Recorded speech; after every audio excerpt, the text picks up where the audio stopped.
Story time audio ബുക്സിലേക്ക് എല്ലാവർക്കും സ്വാഗതം. ജോയിസി എഴുതിയ കാണാത്ത തീരങ്ങൾ. ഹേമചന്ദ്രൻ JCP ഓപ്പറേറ്ററുടെ ഫോണിലേക്കും മണിമല SHO ജെയിംസ് കുര്യൻ്റെ ഫോൺ നമ്പറിലേക്കും മാറി മാറി വിളിച്ചുകൊണ്ടിരുന്നു. രണ്ടുപേരും ഫോൺ എടുക്കുന്നില്ല. ഹേമചന്ദ്രന് ഭ്രാന്തിളകിയതുപോലെയായി. കാറെടുത്ത സംഭവ സ്ഥലത്തേക്ക് പാഞ്ഞു ചെല്ലണമെന്ന് ഊറ്റം കൊണ്ട അയാൾ സിറ്റൗട്ടിൽ നിന്ന് മുറ്റത്തേക്ക് ചാടിയിറങ്ങി. പിന്നിൽ നിന്ന് ബാലകൃഷ്ണ മേനോൻ വിളിച്ചു, ഹേമചന്ദ്ര. ഹേമചന്ദ്രൻ വെട്ടിത്തിരിഞ്ഞ് ബാലകൃഷ്ണ മേനോനെ ദഹിപ്പിക്കും വിധം നോക്കി. ഇതിനിടെ ഹരീന്ദ്രന് സംഭവ സ്ഥലത്ത് നിന്ന് ഒരു കോൾ വന്നു. ഹലോ അജിതേ, അവിടെ എന്തായി? സ്റ്റേ ഓർഡർ RDOക്ക് കൊടുത്തോ? അതൊന്നും കൊടുക്കാൻ പറ്റിയില്ല സാറേ. മണിമല SIയെ സംഗതി നടക്കുന്ന സ്ഥലത്തേക്ക് കയറ്റിയത് പോലുമില്ല. ഇപ്പോൾ എന്താ അവിടെ നടക്കുന്നേ? പണ്ട് കുഴിച്ചിട്ട പോത്തിൻ്റെ അസ്ഥിയൊക്കെ മാന്തിയെടുത്തു. അത് കുഴപ്പമില്ല, അതോടെ നിർത്തിയോ? ഹേമചന്ദ്രൻ ഫോൺ സംഭാഷണം കേട്ട് സിറ്റൗട്ടിലേക്ക് തിരിച്ചു കയറി. സ്പീക്കർ മോഡിലിട്, കേൾക്കട്ടെ. ഹരീന്ദ്രൻ സ്പീക്കർ മോഡിലേക്ക് ഓഡിയോ മാറ്റിയിട്ടു. സാറേ, പിന്നെ കുഴിച്ചപ്പം പ്ലാസ്റ്റിക് പൊതിഞ്ഞ ഒരു വലിയ കിഴിക്കെട്ട് കിട്ടി.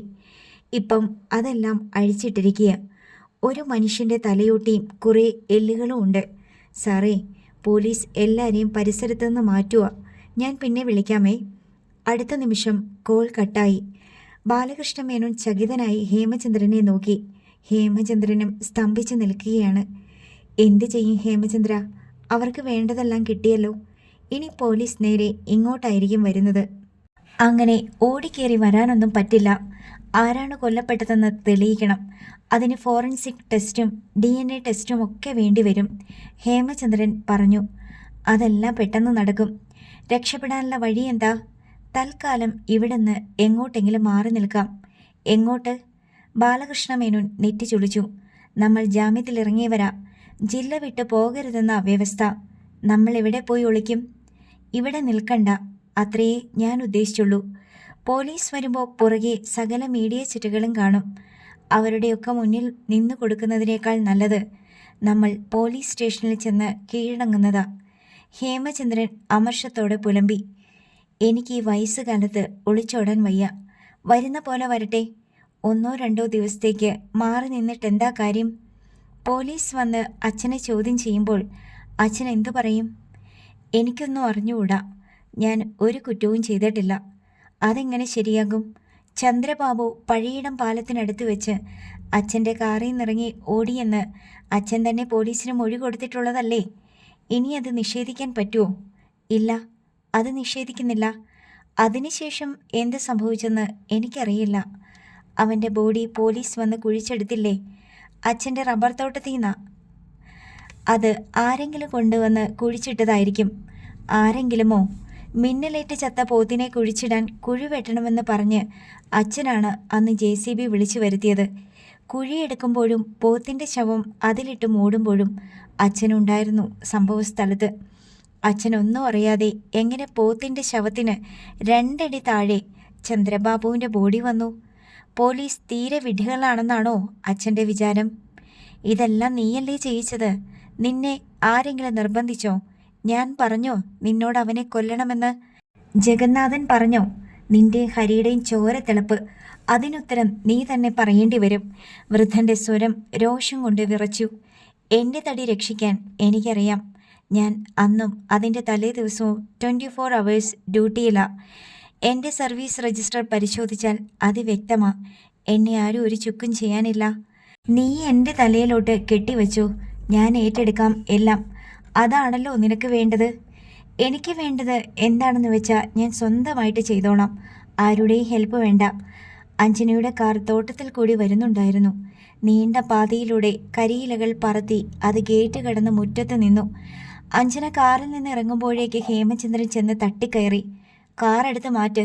നിനക്ക് തോന്നിയിടത്താണോ പാർക്ക് ചെയ്യുന്നത്? പോലീസിൻ്റെ വക നോ പാർക്കിംഗ് ബോർഡൊന്നും ഇവിടെ കണ്ടില്ല. കാർ മാറ്റാനാ പറഞ്ഞത്. ഹേമചന്ദ്രൻ ചീറിക്കൊണ്ട് കൈയൊങ്ങി.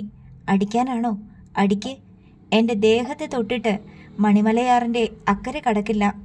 മാറത്ത് കൈകെട്ടി കാറിന് മുന്നിൽ നിന്ന് അഞ്ജന വെല്ലുവിളിച്ചു. ഹേമചന്ദ്രൻ്റെ മുഖം കോപം കൊണ്ട് ചുട്ടുപഴുത്തതുപോലെയായി. ചെകിടടിച്ച് പൊട്ടിക്കേണ്ടതാണ്, പക്ഷേ അടങ്ങുകയല്ലാതെ നിവർത്തിയില്ല. കോപം അടക്കി പിടിച്ച് അയാൾ ഹരീന്ദ്രനോട് ആജ്ഞാപിച്ചു. ഹരി, കാറെടുക്ക്. ഹരീന്ദ്രൻ്റെ കാർ പുറത്തേക്ക് തടസ്സമില്ലാതെ എടുക്കാവുന്ന നിലയിലായിരുന്നു. ഹരീന്ദ്രൻ ചെന്ന് കാറിൽ കയറി. അത് ഗേറ്റിന് നേർക്കെടുത്തു. ഹേമചന്ദ്രൻ അച്ഛനെയും മകളെയും മാറി മാറി നോക്കിയിട്ട് പറഞ്ഞു, എന്നെ ഒറ്റിക്കൊടുത്തിട്ട് രക്ഷപ്പെടാമെന്ന് ആരും വിചാരിക്കണ്ട. ഇതിനേക്കാൾ വലിയ കുരുക്ക് ഞാൻ അഴിച്ചിട്ടുണ്ട്. അയാളെ കൊന്നതിലോ കുഴിച്ചിട്ടതിലോ എനിക്ക് യാതൊരു പങ്കുമില്ല. അത് ഓർമ്മയിൽ വെച്ചു. ഹേമചന്ദ്രൻ കാറിൽ കയറി. ഹരീന്ദ്രൻ കാർ ഓടിച്ച് ഗേറ്റ് കടന്നുപോയി. അഞ്ജന അച്ഛൻ്റെ അടുത്തേക്ക് ചെന്നു. ചന്ദ്രബാബുവിൻ്റെ ഡെഡ് ബോഡിയുടെ അവശിഷ്ടങ്ങൾ പോലീസ് കുഴിച്ചെടുത്തെന്ന് ഒരു ന്യൂസ് കേട്ടു. ശരിയാണോ അച്ഛ? ആ, ഞാനും അങ്ങനെ കേട്ടു. നമ്മുടെ പുരയിടത്തിന്നല്ലേ അച്ഛ? ആ അതെ. ബാലകൃഷ്ണമേനോൻ ഉമിനീരിറക്കാൻ പണിപ്പെട്ടു. അച്ഛനറിയായിരുന്നോ അതവിടെ കുഴിച്ചിട്ടിട്ടുണ്ടെന്ന്? ആ, എനിക്കറിയായിരുന്നു. അഞ്ജന വിശ്വാസം വരാതെ ബാലകൃഷ്ണമേനോൻ്റെ കണ്ണിലേക്ക് തന്നെ നോക്കി. ആർക്ക് വേണ്ടിയാണച്ഛാ? എന്തായാലും എനിക്ക് വേണ്ടിയല്ല. ഹേമചന്ദ്രന് വേണ്ടിയായിരുന്നോ അതോ മാങ്ങാട്ടുശ്ശേരിക്കാർക്ക് വേണ്ടിയായിരുന്നോ? വൃദ്ധനൊന്നും പറയാനായില്ല. അയാൾ വെറുതെ കൈമലർത്തി. എന്നിട്ട് നീളൻ വരാന്തയുടെ നേർക്ക് നടന്നു. ജഗന്നാഥക്കുറുപ്പ് രണ്ടാമത് വിളിച്ച കോളും റിങ് ചെയ്ത് തീർന്നു. ഹേമചന്ദ്രൻ ഫോൺ എടുക്കുന്നില്ല. ഹരീന്ദ്രൻ്റെ ഫോണും സ്വിച്ച് ഓഫ് ആണ്. ഒടുക്കം അയാൾ ബാലകൃഷ്ണ മേനോനെ വിളിച്ചു. രണ്ടാമത്തെ കോളിന് മറുപടി ഉണ്ടായി. ജഗന്നാഥ, നീ വീട്ടിലാണോ? ബാലകൃഷ്ണ മേനോൻ്റെ ഒച്ച വല്ലാതെ പതറിയിരുന്നത് ജഗന്നാഥക്കുറുപ്പിന് മനസ്സിലായി. അതെ, വീട്ടിലാ. വിളിച്ചിട്ട് പിള്ളേരാരും ഫോൺ എടുക്കുന്നില്ല.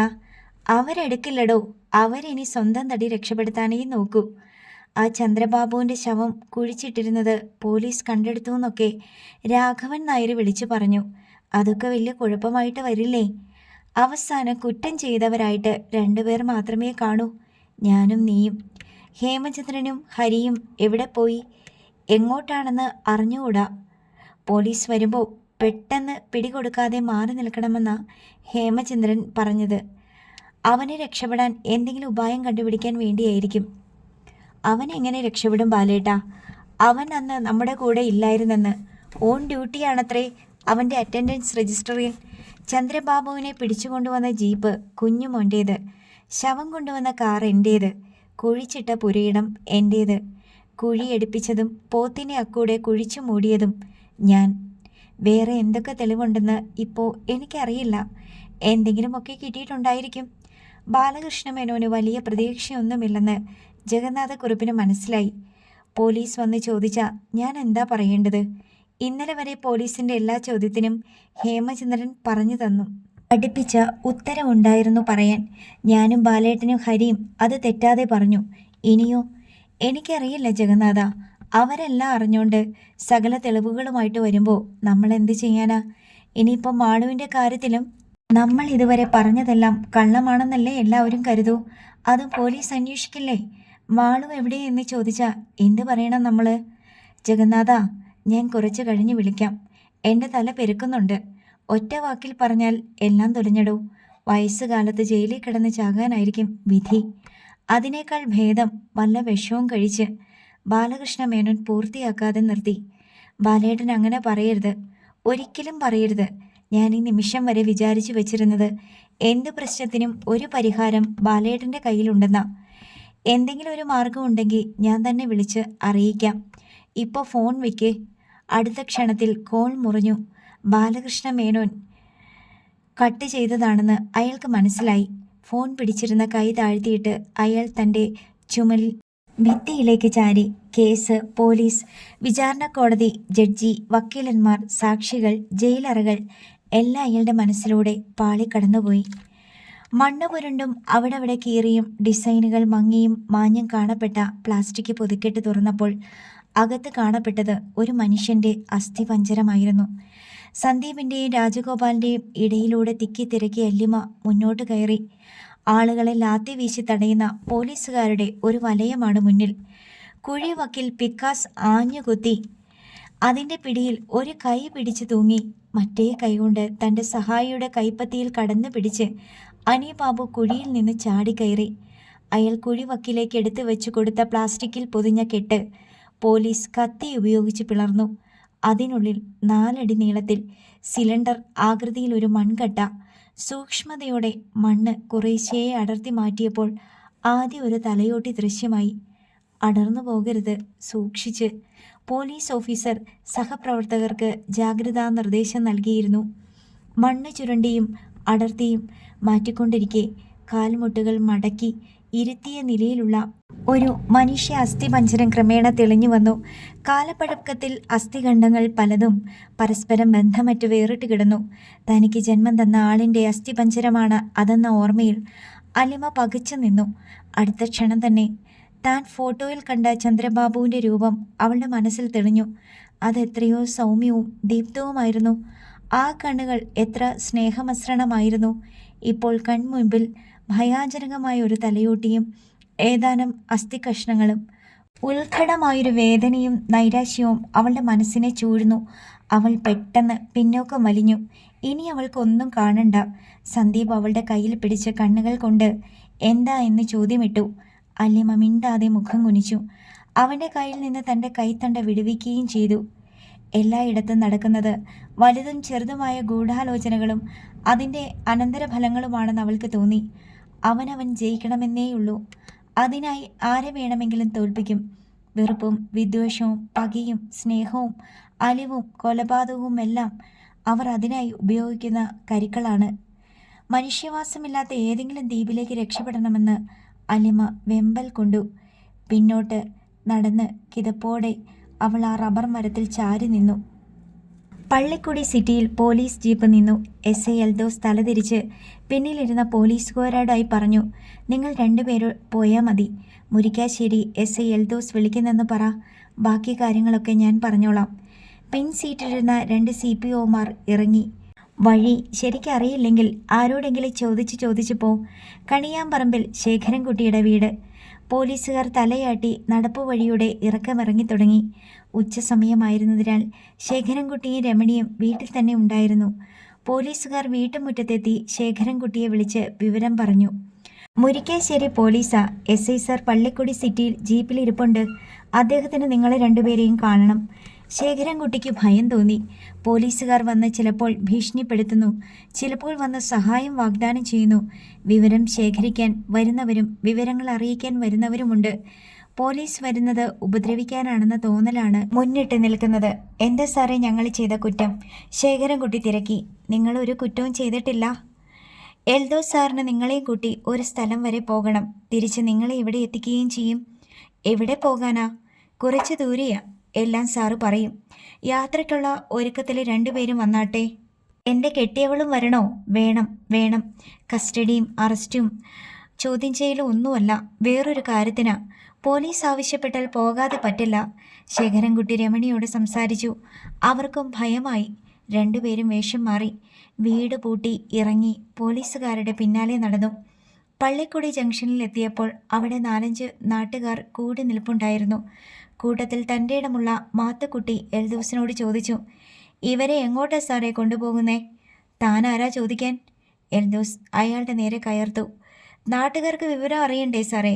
ഇതൊന്നും പറയാൻ മനസ്സില്ലെങ്കിൽ എന്തോന്ന് ജനമൈത്രി?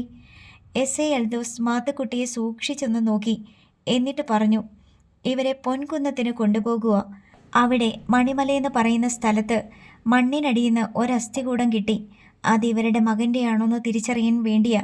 10-20 കൊല്ലം മുമ്പ് ഒരുത്തനെ കാണാതായില്ലേ? അത് കേട്ടതും ശേഖരൻകുട്ടിയുടെ നെഞ്ചിലൊരു ഇടിവാൾ മിന്നി. തൻ്റെ മകൻ ചന്ദ്രബാബു, 22 വർഷം മുമ്പത്തെ വേർപാട്. ഇപ്പോൾ ഒരസ്ഥികൂടമോ? ശേഖരൻകുട്ടി രമണിയെ നോക്കി. രമണി അന്തം വിട്ട് നിൽക്കുകയാണ്. സാറേ, 20 കൊല്ലം മുമ്പത്തെ അസ്ഥികൂടം കണ്ട ഇപ്പം തിരിച്ചറിയാൻ പറ്റുമോ? മാത്തുക്കുട്ടി സംശയം ചോദിച്ചു. തന്നോട് കാര്യം പറഞ്ഞില്ലേ? കൂടുതൽ മൈത്രി ഉണ്ടാക്കാൻ വരണ്ട, കേട്ടല്ലോ. എൽദോ കയർത്തു. എന്നിട്ട് ശേഖരൻകുട്ടിയോട് ആജ്ഞാപിച്ചു, ജീപ്പിലോട് കയറ്. പോകണ്ടേ? പോയിട്ട് തിരിച്ചു വരണ്ടേ? മുകളിൽ നിന്നുള്ള ഓർഡറാ, അനുസരിക്കാതെ പറ്റത്തില്ല. ശേഖരൻകുട്ടി ആദ്യം രമണിയെ കൈപിടിച്ച് ജീപ്പിൽ കയറ്റി. പുറകെ ശേഖരൻകുട്ടിയും കയറി. ജീപ്പിൻ്റെ ചക്രങ്ങൾ ഉരുണ്ടു തുടങ്ങി. തുരുമ്പെടുത്ത് നിറം കെട്ടുപോയ റിസ്റ്റ് വാച്ചിൻ്റെ ചെയിൻ, വാച്ചിൻ്റെ ഡയലിന് മണ്ണിൻ്റെ നിറം, അക്കങ്ങൾ അവ്യക്തം, എന്നോ നിലച്ചുപോയ സൂചികൾ, ഒരു മോതിരം, തുരുമ്പെടുത്ത ഒരു സ്റ്റീൽ മാല. ചരട് ദ്രവിച്ചു പോയ ഒരു പിച്ചളത്തകിട്, മിക്കവാറും ജീർണിച്ച ഒരു തുകൽ ബെൽറ്റിൻ്റെ അവശിഷ്ടങ്ങളും ബക്കിളും, ഇനിയും ദ്രവിച്ചു പോകാത്ത ഒരു ജോഡി പ്ലാസ്റ്റിക് ചെരുപ്പ്. പൊൻകുന്നത്ത് പോലീസിൻ്റെ താൽക്കാലിക ക്യാമ്പിൽ ശേഖരൻകുട്ടിയും രമണിയും ഇതെല്ലാം മാറി മാറി നോക്കി. രമണിയുടെ കണ്ണുകൾ നിറഞ്ഞൊഴുകി തുടങ്ങിയിരുന്നു. ശേഖരൻകുട്ടി അടക്കാനാവാത്ത ഹൃദയവ്യതയോടെ തല താഴ്ത്തി നിന്നു. ഒന്നും ചോദിക്കാതെ തന്നെ പോലീസ് ഉദ്യോഗസ്ഥർക്ക് കാര്യങ്ങൾ ബോധ്യപ്പെടുന്നുണ്ടായിരുന്നു. എങ്കിലും ഔപചാരികതയ്ക്ക് വേണ്ടി ചോദിച്ചു, ഇതൊക്കെ നിങ്ങൾക്ക് തിരിച്ചറിയാൻ പറ്റുന്നുണ്ടോ? എന്ന് ശേഖരൻകുട്ടി മൂളുകയും തലയാട്ടുകയും ചെയ്തു. 22 വർഷം മുമ്പ് കാണാതായ നിങ്ങളുടെ മകൻ ചന്ദ്രബാബുവിൻ്റെ തന്നെയാണോ ഇതെല്ലാം? അതെ, ശേഖരൻകുട്ടിയുടെ ഒച്ചയിടറി. ഓക്കെ, ഇതിനാണ് നിങ്ങളെ ഇവിടെ കൊണ്ടുവന്നത്. സാറേ, അവനെ എവിടെയായിരുന്നു? ശേഖരൻകുട്ടി ഗദ്ഗദത്തോടെ ചോദിച്ചു. മണ്ണിനടിയിൽ മറവ് ചെയ്തിരിക്കുകയായിരുന്നു. മണിമലയിലെ ഒരു തോട്ടത്തിൽ. സ്കെലിറ്റനാണ് കിട്ടിയത്. അത് കൂടുതൽ പരിശോധനയ്ക്കായി ഫോറൻസിക് ലാബിലേക്ക് കൊണ്ടുപോയി. പോലീസ് ഉദ്യോഗസ്ഥർ വെളിപ്പെടുത്തി. ഇനി എന്ത് എന്നറിയാതെ പകച്ച് ശേഖരൻകുട്ടി പോലീസുകാരെ നോക്കി. നിങ്ങളുടെ മകൻ്റെ തന്നെയാണെന്ന് ഉറപ്പാണല്ലോ അല്ലേ? ശേഖരൻകുട്ടിക്ക് തലയനക്കാനേ കഴിഞ്ഞുള്ളൂ. ശരി, നിങ്ങൾക്ക് പോകാം, ഇത് കഴിഞ്ഞു, പോലീസ് ഓഫീസർ പറഞ്ഞു. ഒരു കോൺസ്റ്റബിൾ ശേഖരൻകുട്ടിയെയും രമണിയെയും കൂട്ടിക്കൊണ്ട് കെട്ടിടത്തിൻ്റെ നീളൻ വരാന്തയിലേക്ക് ഇറങ്ങി. സന്ദീപും അല്ലിമയും രാജഗോപാലും അവിടെ നിൽപ്പുണ്ടായിരുന്നു. മുരിക്കാശ്ശേരിയിൽ നിന്ന് വന്ന പോലീസ് ജീപ്പ് മുറ്റത്ത് കാത്തു കിടപ്പുണ്ട്. അല്ലിമയെയും സന്ദീപിനെയും കണ്ട് ശേഖരൻകുട്ടി നിന്നു. രമണി തൂവാല കൊണ്ട് കണ്ണുകൾ ഒപ്പി. അല്ലിമ രമണിയുടെ അടുത്തേക്ക് ചെന്നു. അല്ലിമയെ കണ്ടതും രമണിക്ക് കരച്ചിൽ പൊട്ടി. അല്ലിമ അവരുടെ തോളത്ത് പിടിച്ച് മൃദുവായി തൻ്റെ ദേഹത്തേക്ക് ചേർത്തു. മറ്റാളുകൾ ശ്രദ്ധിക്കുന്നതിനാൽ രമണി തൂവാല കൊണ്ട് പെട്ടെന്ന് വായി പൊത്തി. കരച്ചിൽ പക്ഷേ അതിനെയും മറികടന്നു. ഇത് കാണണ്ടായിരുന്നു മോളെ. അവൻ എവിടെയെങ്കിലും ജീവനോടെ ഇരിപ്പുണ്ടെന്ന് വിചാരിച്ചോളായിരുന്നു. അല്ലിമ അവരുടെ ചുമലിൽ തട്ടി സ്വാന്തനം പകരാൻ ശ്രമിച്ചു. ഞങ്ങൾ അങ്ങനെ ഇത്രയും കാലം, രമണി ചങ്കുപൊട്ടി വിലപിച്ചു. അങ്ങനെ മതിയായിരുന്നു. അല്ലിമ രമണിയെ താങ്ങിപ്പിടിച്ചെന്നോണം മുറ്റത്തേക്ക് നടത്തിക്കൊണ്ടുപോയി. പിന്നാലെ സന്ദീപും ചെന്നു. മുറ്റത്ത് മരത്തണലിൽ ഒതുക്കിയിട്ട കാറിനരികിൽ രാജഗോപാൽ ഒരു കാഴ്ചക്കാരനെ പോലെ നിന്നു. ചിറക്കടവിൽ നിന്ന് ബ്രഹ്മാനന്ദൻ്റെ ഫോൺ വന്നപ്പോൾ ഉണ്ണിയാണ് അടുക്കളയിലെ സ്ലാബിൽ നിന്ന് ഫോൺ എടുത്തുകൊണ്ടുപോയി ഉണ്ണിമായ്ക്ക് കൊടുത്തത്.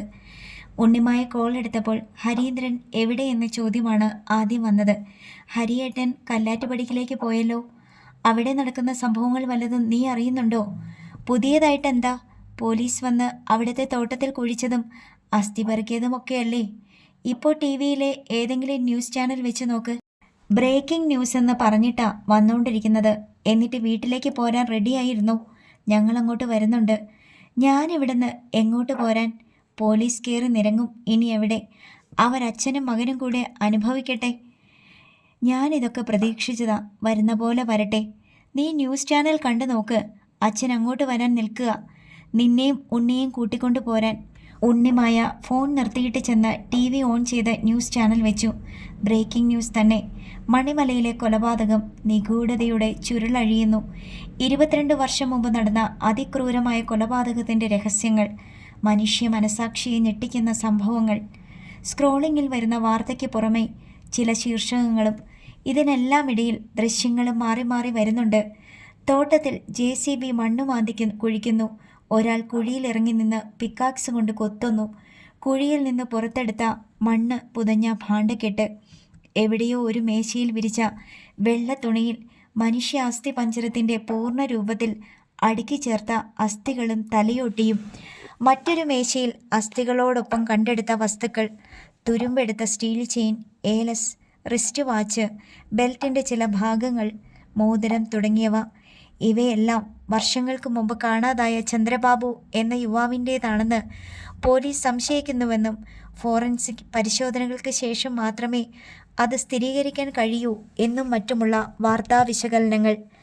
ചന്ദ്രബാബുവിനെ കാണാതായ കേസിൽ ഈ അടുത്ത കാലത്ത് അറസ്റ്റിലാവുകയും പിന്നീട് ജാമ്യത്തിലിറങ്ങുകയും ചെയ്തവരുടെ പേര് വിവരങ്ങൾ.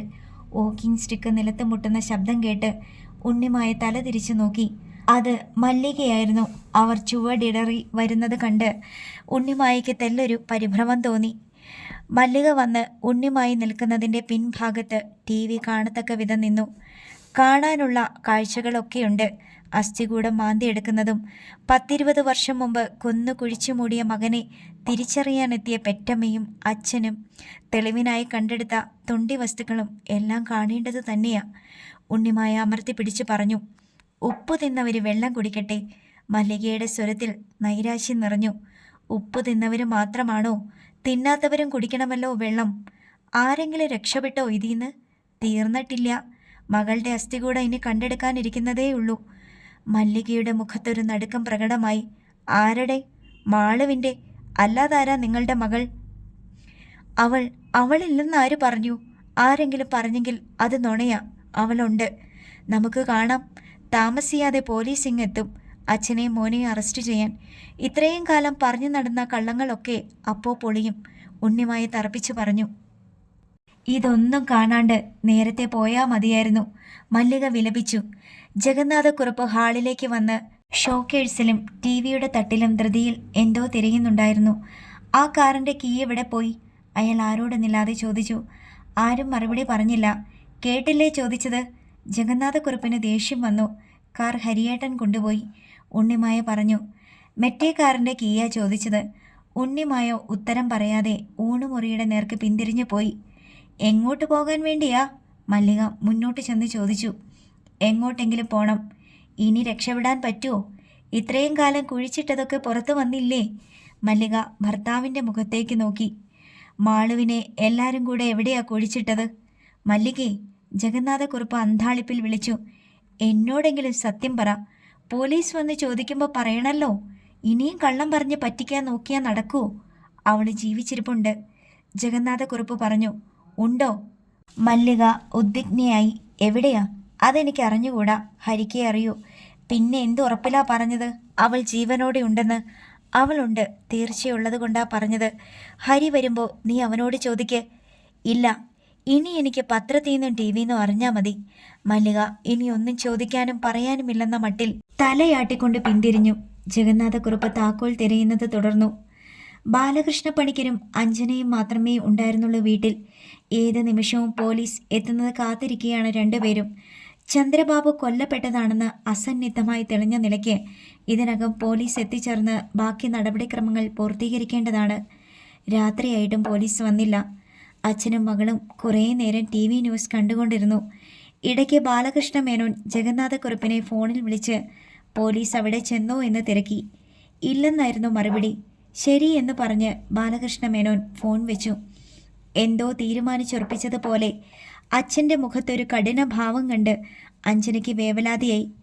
അച്ഛൻ ഹേമചന്ദ്രനെ കൊണ്ട് ചെയ്യിച്ചതാണോ ഇതെല്ലാം? അതോ മറിച്ചാണോ? ബാലകൃഷ്ണ മേനോൻ മകളുടെ ചോദ്യം സ്ഫുരിക്കുന്ന കണ്ണുകളിലേക്ക് നോക്കി നിമിഷങ്ങളോളം നിന്നു. ഞാൻ ആരെയും പഴിക്കാൻ തയ്യാറല്ല. മല്ലികയുടെ മോളെ തട്ടിയെടുത്തവൻ ജീവിച്ചിരിക്കരുതെന്ന് ഹേമചന്ദ്രൻ മാത്രമല്ല, ഞാനും ഹരിയും അവൻ്റെ അച്ഛനും ആഗ്രഹിച്ചു. അത് ക്ഷമിക്കാൻ പറ്റാത്ത സംഗതിയായിരുന്നു. എന്നാലും തെറ്റാണെന്ന് അച്ഛനറിയായിരുന്നില്ലേ? എല്ലാവരും കൂടെ നടത്തിയത് ദുരഭിമാന കൊലയല്ലേ? തെറ്റാണെന്നല്ല, ശരിയാണെന്നാ അന്ന് തോന്നിയത്. ഇപ്പോഴോ? കുറ്റം തെളിഞ്ഞാൽ അച്ഛൻ ഈ വയസ്സുകാലത്ത് ജയിലിൽ കിടക്കേണ്ടി വരില്ലേ? ഞാൻ ആരെയും കൊന്നിട്ടില്ല. കൂട്ടുനിന്നില്ലേ അച്ഛാ? അച്ഛൻ്റെ കാറിലല്ലേ ഡെഡ് ബോഡി കൊണ്ടുവന്നത്? അച്ഛൻ്റെ എരുത്തിലെ പോത്തിനെയല്ലേ കൊന്നത്? അതിൻ്റെ മറവിൽ അച്ഛൻ്റെ പേരിലുള്ള തോട്ടത്തിലല്ലേ ചന്ദ്രബാബുവിനെ കുഴിച്ചു മൂടിയത്? അല്ലെന്ന് തെളിയിക്കാൻ പറ്റുമോ അച്ഛന്? ബാലകൃഷ്ണ മേനോൻ ബുദ്ധിമാന്യം ബാധിച്ച പോലെ അല്പസമയം വിദൂരതയിലേക്ക് എന്നവണ്ണം നോക്കി നിന്നു. പിന്നെ നിഷേധാർത്ഥത്തിൽ തലയാട്ടി. മാളുവിൻ്റെ കാര്യത്തിലും അന്വേഷണം വരില്ലേ അച്ഛാ? അതിനും ഉത്തരം പറയണ്ടേ? അപ്പോഴും ബാലകൃഷ്ണ മേനോൻ നിഷേധാത്മകമായി തലയാട്ടി. ഒരു ഓട്ടോറിക്ഷയുടെ ശബ്ദം മുറ്റത്ത് നിന്ന് കേട്ടു. ആരോ വന്നിരിക്കുന്നല്ലോ, നോക്ക്, ബാലകൃഷ്ണ മേനോൻ പറഞ്ഞു. അഞ്ജന എഴുന്നേറ്റ് പോയി ജനാലയിൽ കൂടി നോക്കി. മധ്യവയസ്സ് പിന്നിട്ട 2 പുരുഷന്മാർ ഓട്ടോറിക്ഷയിൽ നിന്നിറങ്ങി മുറ്റത്ത് നിൽപ്പുണ്ടായിരുന്നു. ആരാ? എന്താ വേണ്ടേ? അഞ്ജന തിരക്കി. മുതലാളിയെ ഒന്ന് കാണണം. ആരാണെന്ന് പറ. എൻ്റെ പേര് ശിവരാമൻ, ഇത് വർക്കി. വലിയ മുതലാളിയോട് പേര് പറഞ്ഞാൽ അറിയും. അഞ്ജന തിരിച്ചുപോയി. ബാലകൃഷ്ണ മേനോനോട് ആഗതരുടെ ആവശ്യം പറഞ്ഞു. അവരുടെ പേര് കേട്ടതും ബാലകൃഷ്ണ മേനോൻ്റെ മുഖം വിളറി. ആരാ അച്ഛാ? അവരൊക്കെ? പണ്ട് നമുക്കൊരു ഫിനാൻസ് കമ്പനി ഉണ്ടായിരുന്നല്ലോ, വണ്ടികളുടെ ബുക്കും പേപ്പറും വാങ്ങി വെച്ച് പണം കടം കൊടുക്കുന്ന ബിസിനസ്. അന്ന് നമുക്ക് വേണ്ടി പണം പിരിക്കാൻ നടന്നവരാ. ബാലകൃഷ്ണ മേനോൻ എഴുന്നേറ്റ് ഹാളിൻ്റെ മുന്നിലെ ഇരുപ്പുമുറിയിലേക്ക് നീങ്ങി. അഞ്ജന പുറകെ ചെന്നു. അച്ഛൻ വാതിൽ തുറക്കണ്ട. ആരാണെന്ന് നല്ല നിശ്ചയം പോലും ഇല്ലാണ്ട് ജനാലയ്ക്ക് അടുത്ത് ചെന്ന് നോക്കിയ ശേഷം ബാലകൃഷ്ണ മേനോൻ വാതിൽ തുറന്നു. ശിവരാമനും വർക്കിയും സിറ്റൗട്ടിൻ്റെ മുന്നിൽ വന്ന് നിന്നു. നിങ്ങൾ എന്തിനാ ഇപ്പോൾ ഇങ്ങോട്ട് വന്നത്? ഞങ്ങൾ എന്നതാ ചെയ്യേണ്ടതെന്ന് ചോദിക്കാൻ വേണ്ടി വന്നതാ മുതലാളി. ബാലകൃഷ്ണ മേനോൻ അങ്ങിങ്ങു നോക്കി. എന്താ നിങ്ങളുടെ പ്രശ്നം? ആര് പറഞ്ഞിട്ടാ ഇങ്ങോട്ട് വന്നത്? ഹേമചന്ദ്രൻ പറഞ്ഞോ വരണമെന്ന്? എന്ത് കാര്യത്തിന് വന്നു? മുതലാളി, പണ്ട് പോത്തിൻ്റെ കൂടെ തോട്ടത്തെ മൂടിയിട്ട ശവം പോലീസ് മാന്തിയെടുത്തല്ലോ. ടി വിയിലൊക്കെ വാർത്തയും വന്നിരിക്കുന്നു.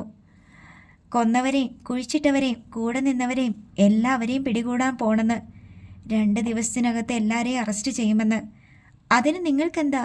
നിങ്ങളോട് ആര് പറഞ്ഞു ഇങ്ങോട്ട് വരാൻ? അതും ഈ രാത്രിയിൽ? ബാലകൃഷ്ണ മേനോൻ അവരോട് കയർത്തു. മുതലാളി, പോലീസ് പിടിച്ച ഞങ്ങൾ എന്നതാ പറയണ്ടേ? വർക്കി ചോദിച്ചു. നിങ്ങൾക്കൊന്നും അറിഞ്ഞുകൂടാ, അത്രയേ ഉള്ളൂ. നിങ്ങൾ ഇങ്ങോട്ട് വരാൻ പാടില്ലായിരുന്നു. പോലീസുകാർ 2 തവണ വീട്ടിൽ വന്നിട്ട് പോയി. ഞാനില്ലാത്തപ്പോഴാ വന്നേ. ഞങ്ങൾ 2 പേരും അന്നേരം മുതൽക്ക് മുങ്ങി നടക്കുക. ശിവരാമൻ പറഞ്ഞു. നിങ്ങളുടെ ജോലി CC അടയ്ക്കാത്ത വണ്ടി പിടിക്കലല്ലായിരുന്നോ? അത് മാത്രം പറഞ്ഞാൽ മതി പോലീസിനോട്. ഒളിച്ചു നടക്കണ്ട, പോലീസിന് സംശയം കൂടും. കല്ലാറ്റുപടിക്കൽ കമ്പനിയിൽ നിന്ന് പിരിഞ്ഞു പോന്നിട്ട് 10-20 വർഷമായിന്ന് പറ. വേറൊന്നും നിങ്ങൾക്കറിയത്തില്ല. കഷ്ടപ്പാടാ മുതലാളി. ഈ ഒരു ഓട്ടോറിക്ഷ ഉള്ളത് കൊണ്ടാ ജീവിച്ചു പോകുന്നേ. ഇത്രയും പ്രായമായില്ലേ? ഒന്നാമതേ പലതരം സൂക്കേടുകളാ. ജയിലിൽ പിടിച്ചിട്ടാ അവിടെ കിടന്ന് ചത്തുപോകത്തേയുള്ളൂ. നിങ്ങൾ ധൈര്യമായിട്ട് നിന്നാൽ മതി, ഒരു കുഴപ്പവും വരില്ല. എന്നതെങ്കിലും തട്ടുകേട് പറ്റിയ മുതലാളി ഞങ്ങളെ സഹായിക്കുമോ? ആപത്തിൽ സഹായിച്ചവരെ ഉപേക്ഷിക്കരുതെന്ന ഞാൻ പഠിച്ച പാഠം. ഞാൻ ജീവനോടിരിക്കുമ്പോൾ നിങ്ങൾ ആരും പേടിക്കണ്ട. പക്ഷെ ഒരു കാര്യം ഓർത്തോണം, വാവിട്ട് പറയരുത് ഏത് പോലീസ് ചോദിച്ചാലും. ഞങ്ങളുടെ കയ്യിലാണെങ്കിൽ വിഷം വാങ്ങി തിന്നാൻ പോലും കാശില്ല മുതലാളി. വർക്കി ദൈന്യതയോടെ പറഞ്ഞു. അവിടെ നിൽക്ക്, ഞാൻ തരാം. ബാലകൃഷ്ണ മേനോൻ തിരിച്ച് മുറിയിലേക്ക് പോയി. തിരികെ വരുമ്പോൾ അയാളുടെ കയ്യിൽ 500 രൂപ നോട്ടുകൾ കുറേ എണ്ണം ഉണ്ടായിരുന്നു. അത് പിടിച്ചിരിക്കുന്ന രീതി കണ്ടപ്പോൾ തന്നെ അഞ്ജനയ്ക്ക് മനസ്സിലായി, എണ്ണുക പോലും ചെയ്യാതെ കയ്യിൽ തടഞ്ഞത് എടുത്തുകൊണ്ട് വരികയാണെന്ന്. 2 പേരും കൂടി വെച്ചു. ബാലകൃഷ്ണ മേനോൻ ആ നോട്ടുകൾ ശിവരാമൻ്റെ കയ്യിലേക്ക് വെച്ചു കൊടുത്തു. ഇവിടെ അധിക നേരം തങ്ങി നിൽക്കണ്ട, പൊയ്ക്കോ. എന്തെങ്കിലും സംഭവിച്ചാൽ മുതലാളി നോക്കിക്കോണേ, ശിവരാമൻ അപേക്ഷിച്ചു. ആ ചെല്ല്. വർക്കി മേനോൻ്റെ നേരെ കൈ കൂപ്പിയിട്ട് പിന്തിരിഞ്ഞു. ശിവരാമൻ ഓട്ടോ സ്റ്റാർട്ടാക്കി. വർക്കി ചെന്ന് അതിൽ കയറിയിരുന്നു. ഓട്ടോ മുറ്റത്തിട്ട് തിരിച്ച് ഗേറ്റിലേക്ക് ഓടി. അച്ഛാ, അഞ്ജന വിളിച്ചു. കഷ്ടകാലം എന്നല്ലാതെ എന്തു പറയാനാ? മേനോൻ പെറുപിറുത്തു. അവർക്കും അതിലൊക്കെ പങ്കുണ്ടായിരുന്നോ അച്ഛാ? നീ അതൊന്നും അറിയണ്ട. അച്ഛന് അവരെ രക്ഷിക്കാൻ പറ്റുമോ? അവർക്ക് പോലീസിൻ്റെ മുൻപിൽ പിടിച്ചു നിൽക്കാൻ സാധിക്കുമോ? ബാലകൃഷ്ണ മേനോൻ ഒന്നും മിണ്ടാതെ അകത്ത് കടന്ന് വാതിലടച്ചു. സിറ്റൗട്ടിലെ ലൈറ്റ് കിടത്തി. പോയി കിടന്നുറങ്ങിക്കോ, അയാൾ മകളോട് പറഞ്ഞു.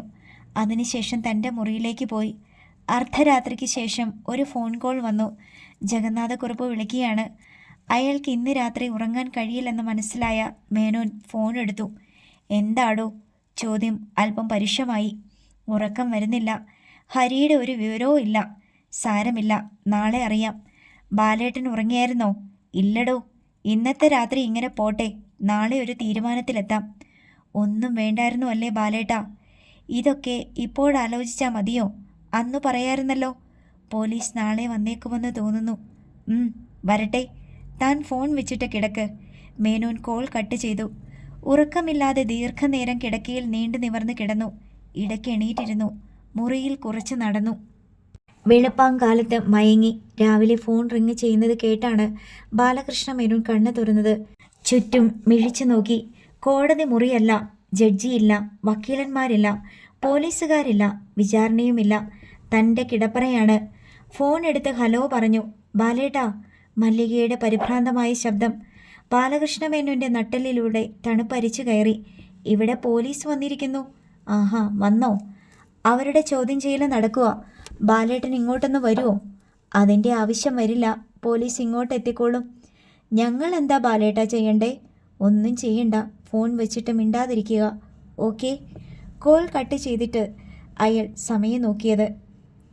മണി 7:45 വാതിലിൽ തട്ടുന്ന ശബ്ദം കേട്ടപ്പോൾ നെഞ്ചിലൊരു നടുക്കമുണ്ടായി. അയാൾ എഴുന്നേറ്റ് വാതിൽ തുറന്നു. അഞ്ജന, കയ്യിൽ ചായക്കപ്പ്. അച്ഛനെന്താ എണീക്കാൻ വൈകിയേ? ഉറങ്ങിയപ്പോൾ ഒരുപാട് ലേറ്റായി. ഉണ്ണിമായ വിളിച്ചിരുന്നു. മാങ്ങോട്ടുശ്ശേരിയിൽ പോലീസ് എത്തിയെന്ന്. ആ, ഇവിടെയും വരും. അച്ഛൻ എന്ത് ചെയ്യും? ബാലകൃഷ്ണ മേനോൻ കൈ നീട്ടി ചായക്കപ്പ് വാങ്ങി. നീ പോയി റെഡി ആയിക്കോ. എനിക്ക് പോലീസിൻ്റെ കൂടെ പോകേണ്ടി വന്നാൽ നീ ഇവിടെ ഒറ്റയ്ക്കായി പോകും. ഞാനെങ്ങോട്ട് പോകാൻ? മാങ്ങോട്ടുശ്ശേരിയിലേക്ക്. അവിടെ മല്ലികയും ഉണ്ണിമായും ഉണ്ണിയും മാത്രമേ ഉള്ളൂ. ചിലപ്പോൾ മായയും മോനെയും ചിറക്കടവുകാർ കൊണ്ടുപോകും. മല്ലികയ്ക്ക് ആരെങ്കിലും കൂട്ടുവേണ്ടേ? അപ്പോൾ ഹേമചന്ദ്രനും ഹരീന്ദ്രനും? അവർക്ക് പിടികൊടുക്കാതിരിക്കാൻ പറ്റില്ല. ബാലകൃഷ്ണ മേനോൻ ചായ കുടിച്ചുകൊണ്ട് കട്ടിലിലേക്കിരുന്നു. അരമണിക്കൂറിനകം പോലീസ് വാഹനങ്ങൾ കല്ലാറ്റുപടിക്കൽ വീട്ടുമുറ്റത്തെത്തി. ആരും വിളിക്കാതെ തന്നെ ബാലകൃഷ്ണ മേനോൻ സിറ്റൗട്ടിലേക്ക് ഇറങ്ങിച്ചെന്നു. പോലീസ് ഉദ്യോഗസ്ഥർ വാഹനങ്ങളിൽ നിന്നിറങ്ങി. ഇന്നലെ രാത്രി വന്നിട്ട് പോയ ശിവരാമനെയും വർക്കിയെയും പോലീസ് ജീപ്പിൽ നിന്ന് ഇറക്കി നിർത്തി ജഗന്നാഥക്കുറുപ്പിനെ സിറ്റൗട്ടിലേക്ക് കൂട്ടിക്കൊണ്ടുവന്നു. പോലീസ് ഓഫീസർ ബാലകൃഷ്ണ മേനോനെ അഭിമുഖീകരിച്ചു. തെളിവുകളെല്ലാം കിട്ടിക്കഴിഞ്ഞു. ഇന്നലെ രാത്രി ഇവിടെ വന്നിട്ട് മടങ്ങിയ വർക്കിയെയും ശിവരാമനെയും മണിമല പാലം കടക്കും മുമ്പേ ഞങ്ങൾ വലയിലാക്കി. അത് നിങ്ങളുടെ ഡ്യൂട്ടി. ഓക്കെ? അവരും താങ്കളുമായി എന്താ ബന്ധം? പണ്ടെൻ്റെ ഓഫീസിലെ ജീവനക്കാരായിരുന്നു. വേറൊന്നുമില്ലേ? ഇല്ലെന്നാണ് എൻ്റെ ഓർമ്മ. പക്ഷെ അവർക്ക് നല്ല ഓർമ്മയുണ്ടല്ലോ മിസ്റ്റർ ബാലകൃഷ്ണ മേനോൻ. ചന്ദ്രബാബുവിനെ കാണാതായതിൻ്റെ പിറ്റേന്ന് തൊഴുത്തിൽ നിന്ന പോത്തിനെ തോട്ടത്തിലെ ചെരുവിൽ കൊണ്ട് കെട്ടിയതും കഴുത്തിൽ കുരുക്കിട്ട് കൊന്നതും അവരാണെന്ന് അവർ തന്നെ സമ്മതിച്ചല്ലോ. JCB കൊണ്ടുവന്ന് തെങ്ങും പറമ്പിൽ മാന്തിയ വലിയ കുഴിക്കരികെ രാത്രി ചെങ്കലിൻ്റെ പാളികൾ എത്തിച്ചത് അവരാണെന്നും ഏറ്റുപറഞ്ഞല്ലോ. ബാലകൃഷ്ണ മേനോൻ്റെ നെറ്റിയിൽ വിയർപ്പ് തുള്ളികൾ കുമിളച്ചു. അതുമാത്രമല്ല, നിങ്ങളുടെ കാറിൻ്റെ ഡിക്കിയിൽ വളച്ചാക്കിലും ചണച്ചാക്കിലും പൊതിഞ്ഞു കിടത്തിയിരുന്ന ഡെഡ് ബോഡി എടുത്ത് പ്ലാസ്റ്റിക്കിനുള്ളിൽ പായ പോലെ തെറുത്ത് പൊതിഞ്ഞ് കുഴിക്കുള്ളിൽ ഇറക്കി വെച്ച് മണ്ണിട്ട് ബോഡി മൂടിയതും അതിനു മീതെ ചെങ്കൽ പാളി നിരത്തി വീണ്ടും മണ്ണിട്ട് മൂടിയതും അവർ സമ്മതിച്ചു കഴിഞ്ഞു.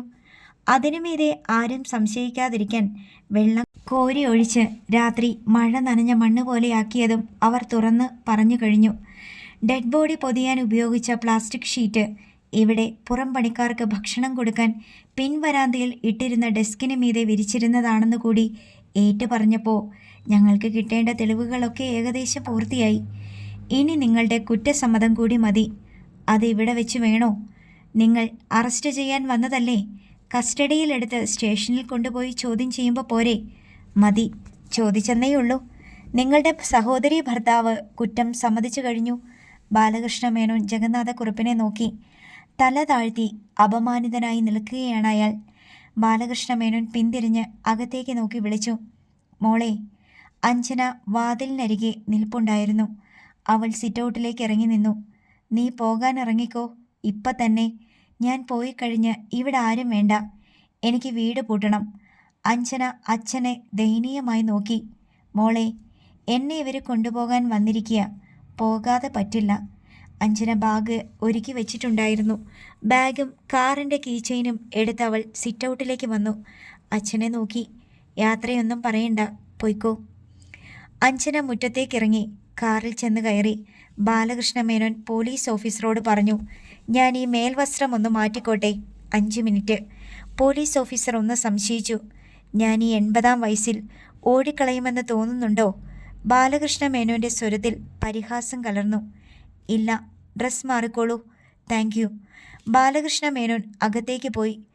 അഞ്ജനയുടെ കാറിന് കടന്നു പോകാൻ പോലീസ് വാഹനങ്ങൾ മാറ്റി ഒതുക്കുകയായിരുന്നു ഡ്രൈവർമാർ. അഞ്ജന സാവധാനം കാറോടിച്ചു പോയി.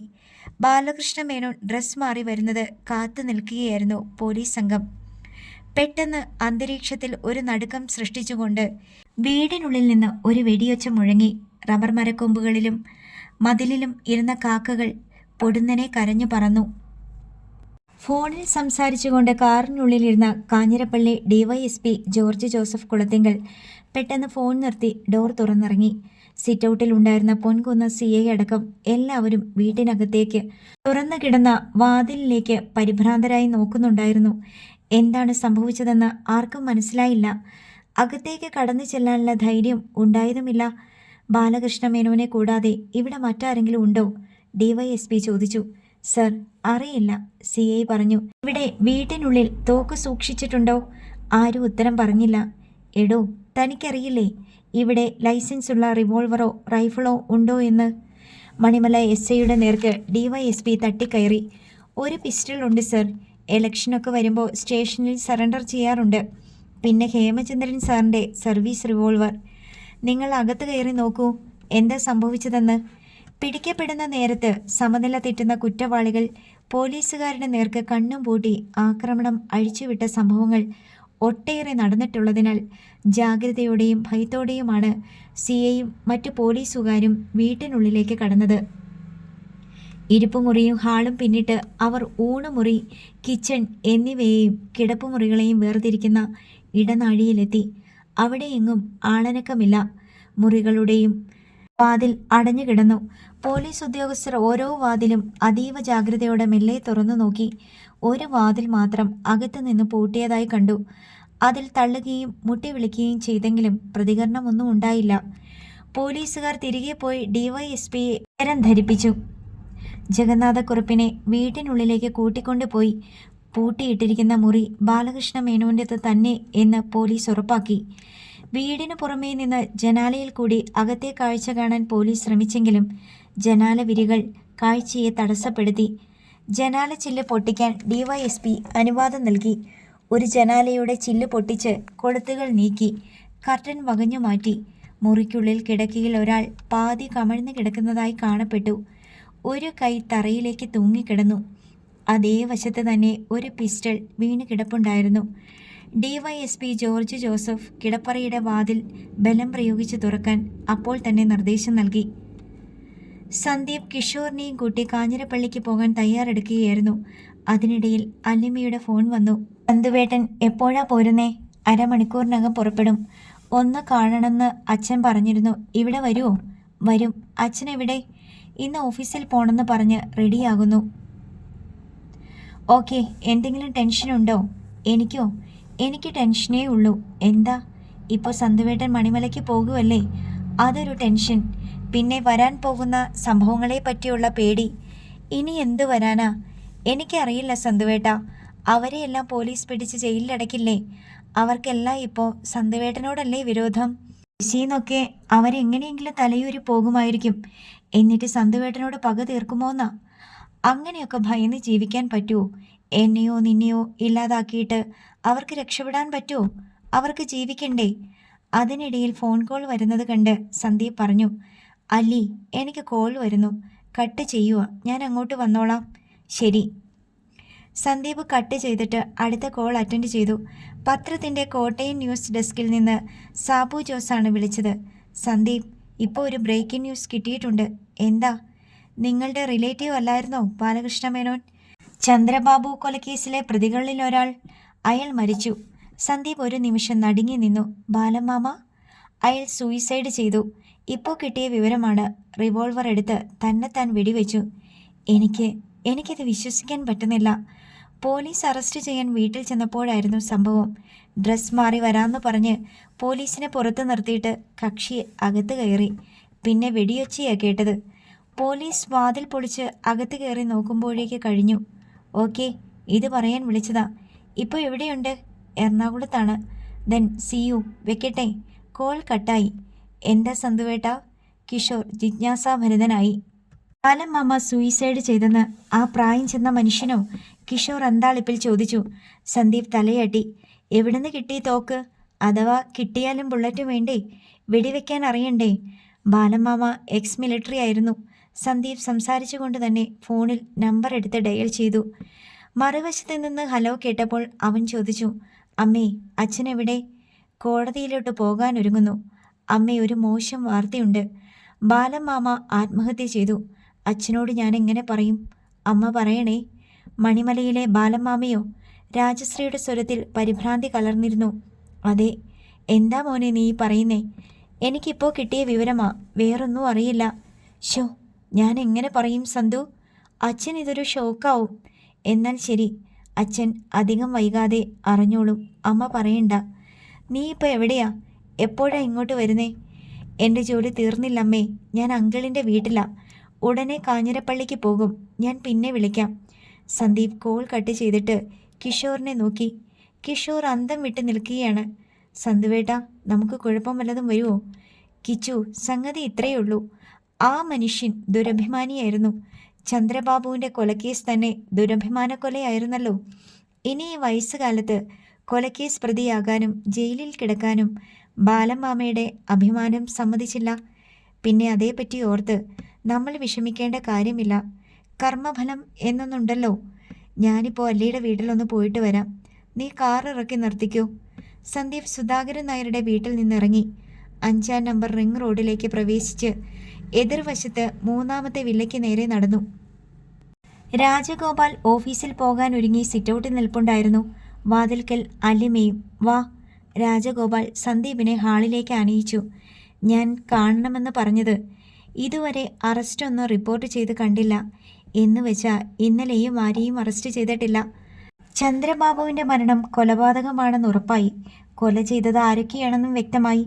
ഇനി നമുക്കവിടെ എന്തെങ്കിലും ചെയ്യാനുണ്ടോ? ഇല്ലല്ലോ. ഇനി പോലീസിനും കോടതിക്കും മാത്രമല്ലേ ഉള്ളൂ അവിടെ കാര്യം. അങ്കിൾ എന്താ ഉദ്ദേശിക്കുന്നേ? നമ്മൾ ഇനി ഒരു കാര്യത്തിലും തലയിടാൻ പോകേണ്ടത് തന്നെ. എല്ലാം ചൂണ്ടിക്കാണിച്ചു കൊടുത്തില്ലേ? ഇതിൽ കൂടുതൽ എന്താണ്? അങ്കിൾ പറഞ്ഞത് ശരിയാ. ചന്ദ്രബാബു കൊലക്കേസ് ഇനി പോലീസും കോടതിയും കൂടി നോക്കിക്കൊള്ളും. പക്ഷേ ഒരാളെയും കൂടി കണ്ടുകിട്ടാനുണ്ടല്ലോ അങ്കിളെ. ഇനി ആരെ? മാളവിക എന്നൊരു സ്ത്രീ ഉണ്ടായിരുന്നല്ലോ, അല്ലിയെ പ്രസവിച്ച അമ്മ. അതും ഇതുപോലെയൊക്കെ ആയിരിക്കും. എവിടെങ്കിലും കുഴിച്ചു മൂടിയിട്ടുണ്ടാവും. നമ്മൾ ഇനി അതിൻ്റെ പിന്നാലെ പോകണോ? എന്ത് കിട്ടാൻ വേണ്ടിയാ? ഒരു സ്കെലിറ്റനും കൂടി കിട്ടിയേക്കാം. അതിനു വേണ്ടിയാണോ? അങ്കിൾ എന്താ ഇത്രയും അപ്സെറ്റ് ആകുന്നേ? സി സന്ദീപ്, നമുക്കെന്താ വേണ്ടിയിരുന്നത്? അത് കിട്ടിയില്ലേ? അല്ലിയുടെ date of birth, family backgrounds, അച്ഛനും അമ്മയും ആര്? ഇപ്പോൾ ആകെ കൂടി എല്ലാം കലങ്ങി മറിഞ്ഞ പോലെ തോന്നുന്നു. ശാന്തതയില്ല. അല്ലിയുടെ അമ്മ ജീവിച്ചിരിപ്പുണ്ടെങ്കിലോ? അതറിയണ്ടേ? കണ്ടുപിടിക്കണ്ടേ? സന്ദീപ് ചോദിച്ചു. യാതൊരു സാധ്യതയുമില്ല, രാജഗോപാൽ പ്രതീക്ഷയില്ലാതെ പറഞ്ഞു. ഉണ്ടെങ്കിലോ? എങ്ങനെ കണ്ടുപിടിക്കും? സന്ദീപ് മറുപടി പറയാതെ അല്ലിമയെ നോക്കി. വേണ്ടേ? അവൻ ചോദിച്ചു. വിളിച്ചുകൊണ്ട് വരാനോ കൂടെ കൂട്ടാനോ മകളാണെന്ന് വെളിപ്പെടുത്താനോ അല്ല. ഒന്ന് കാണണ്ടേ? ജീവിച്ചിരിപ്പുണ്ടെങ്കിൽ ഒന്ന് കാണണമെന്നുണ്ട്, അല്ലിമ പറഞ്ഞു. ആ സ്നേഹം കിട്ടാൻ വേണ്ടിയല്ല, ആ കൂടെ ജീവിക്കാൻ വേണ്ടിയല്ല. ഞാനുണ്ടെന്നറിഞ്ഞാൽ ആ ജീവിതം തകർന്നു പോകുമെങ്കിൽ നേരിട്ട് കാണുക പോലും വേണ്ട, ഒളിഞ്ഞു കണ്ടാലും മതി. നീ ഒരിക്കലും ഇങ്ങനെയൊരു ആഗ്രഹം പറഞ്ഞിട്ടില്ലല്ലോ മോളെ. എനിക്കറിയില്ലായിരുന്നല്ലോ അച്ഛാ, അവർ രണ്ടുപേരും ഇത്രയധികം സഹിക്കുകയും വേദനിക്കുകയും ചെയ്തിട്ടുണ്ടെന്ന്. എന്നെ വേണ്ടാഞ്ഞിട്ട് ഉപേക്ഷിച്ചതാണെങ്കിൽ എനിക്കൊരിക്കലും കാണാൻ തോന്നില്ലായിരുന്നു. ഇതങ്ങനെയല്ലല്ലോ അച്ഛാ. രാജഗോപാൽ പാതി മനസ്സോടെ മൂളി. എന്നിട്ട് സന്ദീപിനോട് പറഞ്ഞു. കല്ലാറ്റു പഠിക്കൽക്കാരും അവരുടെ ചാർച്ചക്കാരും നിസാരന്മാരല്ലെന്ന് അറിയാമല്ലോ. അടി കിട്ടിയ അതിൻ്റെ 10 ഇരട്ടി തിരിച്ചടിക്കുന്നവരാണെന്ന് മനസ്സിലായില്ലേ? സൂക്ഷിച്ചാൽ നല്ലത്. ഒറ്റയ്ക്കാണോ മണിമലയ്ക്ക് പോകുന്നേ? കിച്ചു ഉണ്ട് കൂടെ. പിന്നെ അനിയേട്ടനുണ്ട്. അതുമാത്രമല്ല അങ്കിളെ, അവിടെ ഒരു വലിയ ദുരന്തം ഉണ്ടായിക്കഴിഞ്ഞു. ബാലമാമ തന്നെത്താൻ വെടിവെച്ച് മരിച്ചു. രാജഗോപാലും അല്ലിമയും അന്താളിച്ച് സന്ദീപിനെ നോക്കി. സത്യമാ പറഞ്ഞത്. ഇപ്പോൾ TV ന്യൂസ് വെച്ച് നോക്കിയ ബ്രേക്കിംഗ് ന്യൂസ് വരുന്നുണ്ടാവും. രാവിലെ പോലീസ് അറസ്റ്റ് ചെയ്യാൻ വീട്ടിൽ ചെന്നപ്പോൾ മുറിയിൽ കയറി വാതിലടച്ച് ചെയ്തതാണത്രേ. അങ്ങോട്ടാണോ സന്ദീപേ പോകുന്നത്? അത് അപകടമല്ലേ? അവിടെ വലിയ ആൾക്കൂട്ടവും ബഹളവും ഒക്കെ ആയിരിക്കും. അവരുടെ ബന്ധുക്കളും മിത്രങ്ങളും പരിചാരകരും നാട്ടുകാരുമൊക്കെ ഇനി ആ പക്ഷം ചേർന്നല്ലേ നിൽക്കൂ. സന്ദീപാണ് ഇതിൻ്റെ എല്ലാം പുറകിലെന്ന് അറിയാത്ത ആരുണ്ട്? അവരുടെ മുന്നിൽ ചെന്നപ്പെട്ടാൽ ഏതെങ്കിലും ഒരുത്തൻ കൈവച്ചാൽ മതി. പിന്നെ നിനക്ക് രക്ഷപ്പെടാൻ പറ്റില്ല. രാജഗോപാൽ മുന്നറിയിപ്പ് നൽകി. ഞാൻ മണിമലയ്ക്ക് പോകുന്നില്ല അങ്കിൾ. കാഞ്ഞിരപ്പള്ളി വരെയേ ഉള്ളൂ. കാഞ്ഞിരപ്പള്ളിയിൽ എന്താണ്? അല്ലിയുടെ അമ്മയുടെ ചില വിവരങ്ങൾ കളക്ട് ചെയ്യണം. അവർ ജീവിച്ചിരിപ്പുണ്ടോ എന്ന് ഉറപ്പാക്കണം. പക്ഷേ നിനക്ക് വീട്ടിൽ പോകണ്ടേ? ബാലകൃഷ്ണ മേനോൻ സന്ദീപിൻ്റെ അച്ഛൻ്റെ അമ്മാവനല്ലേ? അവർക്ക് എന്തായാലും മണിമലയ്ക്ക് പോയല്ലേ പറ്റൂ. സന്ദീപ് അവിടെ ചെല്ലാത്ത സാഹചര്യം അവരെ ബോധ്യപ്പെടുത്തണ്ടേ? വീട്ടിൽ ഞാൻ വിവരം അറിയിച്ചു കഴിഞ്ഞു. ഇപ്പോൾ എന്തായാലും കാഞ്ഞിരപ്പള്ളിക്ക് പോവുക. ബാക്കി അവിടെ ചെന്നിട്ട് ആലോചിക്കാം.